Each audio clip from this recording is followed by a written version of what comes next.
Mastering future perfect with phrasal verbs using Go. Hello language explorers. Today, we're going to dive into the world of English tenses and phrasal verbs. We're focusing on Go Phrasal verbs in future perfect tense.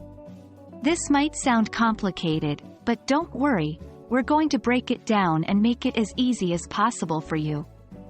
By the end of this video, you'll have mastered the art of using Go phrasal verbs in the future perfect tense. Before we get into the meat of the subject, let's do a quick recap. Phrasal verbs are verbs combined with prepositions or adverbs. For example, go on, go over, go through. Each of these verbs can convey a different meaning depending on the context. We will take these phrasal verbs and learn how to use them in the future perfect tense. The future perfect tense describes an action that will have been completed at some point in the future. It's formed with will have plus the past participle of the verb. For example, by next year, I will have graduated from university.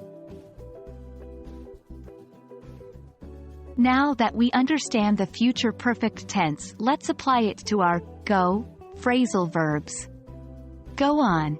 By the time you arrive, the meeting will have already gone on for an hour. Go over. By Friday, we will have gone over all the reports. Go through. I promise that by next week, we will have gone through all your applications. Remember, the future perfect tense is about an action that will complete in the future before another action or time. Now it's your turn to practice. Try to make your own sentences using Go phrasal verbs in future perfect tense. This will help reinforce what you've learned today. We hope this tutorial helps clarify how to use Go phrasal verbs in the future perfect tense.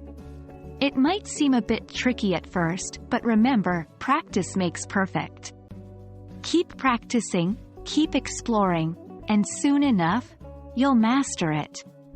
Thank you for joining us today, and we'll see you in our next English language adventure. Happy learning!